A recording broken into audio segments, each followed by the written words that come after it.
Salom, meni matematiklarim. Sizlar bilan yana ko'rishib turganimdan juda ham xursandman. Mana bu yilning oxirgi choragi, 4-chorakni, demak matematika 4-qismni birinchi uyga vazifasini boshlaymiz. 6-bet, 10 hamda 11-misollar. 10-misoldan boshlasak, 10-misolda daftaringizga tomonlari 10 katakdan iborat bo'lgan kvadrat chizib oling va kvadratga shunday naqsh chizingki, naqshlar ikkita bo'lsin va ular bir-biriga simmetrik joylansin deyilgan. Ana shu simmetrik joylangan naqsh kvadratning qanday qismini tashkil qiladi degan savol berilgan.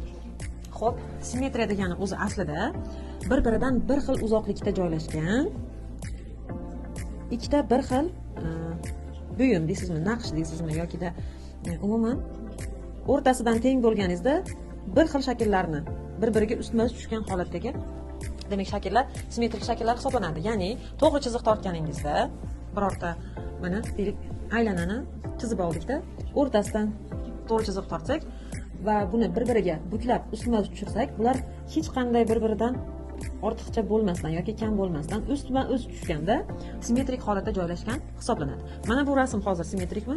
Yo'q, simmetrik emas. Simmetrik bu demak to'g'ri chiziqning bu tarafidagi shakl ham bu tarafdagi shaklga bir xil holatda bo'lishi va ularni bir-biriga yopishtirganda ustma-ust tushishi demak simmetrik joylashgan deyiladi. Simmetrik joylashgan naqsh chizing deyilgan. Siz o'zingizga xohlagan naqshingizni chizishingiz mumkin. Men esa bu yerga deylik birorta naqsh chizaman. Mana bu kvadratning teng yarmini tashkil qiladi, chunki bu taraf ham bir-biriga teng bo'lishi kerak va buni o'rtasidan buklaganda bir-birini ustiga ustma-ust tushishi kerak. Xo'p, deylik mana bunaqa naqsh chizdim. O'zingiz xohlagan bir naqshni chizishingiz mumkin. Buni simmetrik joylandi deb tasavvur qilyapman.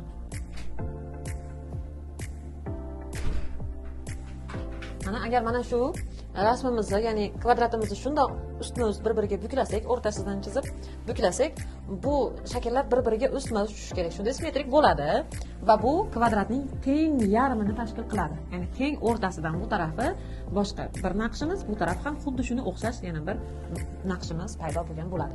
Xo'p, 10-misolni tushunib oldingiz. Endi 11-misolga o'taman. 11-misolda demak bizga aralash sonlar berilgan. Aralash sonlarni ayirish va qo'shish amallarini bajarishimiz kerak.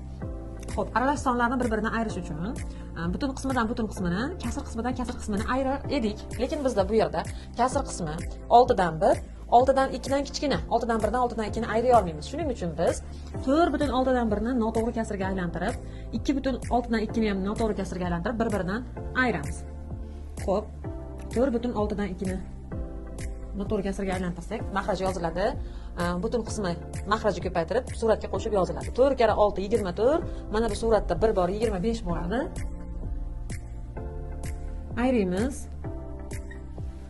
2,10dan 6 12. Voy, 2 ga 6 ni ko'paytirsak 12, 2 ga 2 ni qo'shsak 14. Hamda bunga qo'shamiz. Bularni ayirib bo'lgandan so'ng 6 kara 2 12, mana bu 3 bilan 15. 6dan 15 ni ayiramiz. Xo'p. Umumiy mahraj 6 desak, mana bunda ham 6. 25 dan 14 ni ayirib, keyin 15 ni qo'shamiz desak, 25 dan 14 ni ayirsak 9 bo'ladi. Unga 15 ni qo'shsak, natija 24 bo'ladi. 24 bo'ladi. 24 mahrajda, suratda mahrajda esa 6 bo'lsa, bu 24 ni 6 ga bo'lamiz degani. Javob necha bo'ladi? 4 bo'ladi. Mana javob 4. Endi keyingi misolimiz 14 dan ayiramiz.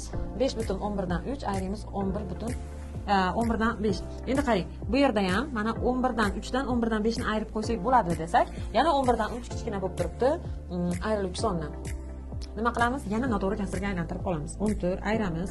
Qavs ichida 11 dan 3 ni 11 ni 5 ga ko'paytiramiz. 55, 55 ga 3 ni qo'shamiz. 58. Mahrajda 11. Ayramiz 11 dan 5 ni. Xo'p, yozyapman 14 ayramiz. Mahrajda 11. 58 dan 5 ni ayirsak 53. Xo'p, endi qarang. Biz 14 dan ayrishimiz kerak 11 dan 53 ni. Xo'p, bu yerda biz qanday ishlaymiz? 14 ni 14 chiqadigan mahraji 11 lik son topishimiz kerak. Ya'ni suratda qaysidir sonni 11 ga bo'lsak 14 javob chiqishi kerak. Bu degani mahrajga 11 ni yozib, suratga 11 ni ko'paytiramiz degani. Ya'ni mana bu 11 bilan mana bu 11 qisqarib ketsa, javob 14 bo'ladi. Xo'p, ayramiz 11 dan 53. 14 ni 11 ga ko'paytirishni oson usuli 1 bilan 4 ni orasini ochib yozib olamiz va 1 ni 4 ga qo'shamiz 5. Mana shuni o'rtasiga yozib olamiz. Demak, 11 ni 14 ga ko'paytirsak 154 bo'ladi. Bo'lamiz 11 ga, ayramiz 53 taqsim 11 ni. 154 dan 53 ni ayiramiz. Qarang, 54 dan 53 ni ayirsak 1, mana bu 100 ga qo'shsak 101 bo'lar ekan-a. 101 bo'lingan 11. 101 ni 11 ga bo'lsak 9 ta bor. 9 kere 11 99.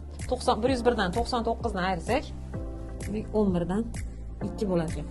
9,11 dan 2 bo'lar ekan javobimiz. Endi aziz o'quvchilar, keyingi misol, ikkita misol o'zingizga uyga vazifa, mana shu misollardan ko'rib, demak, o'zingiz ishlab olasiz. Sizga ijodiy uyga vazifa. Men esa sizlar bilan xayrlashaman. Keyingi darsda ko'rishguncha, xayr, salomat bo'ling.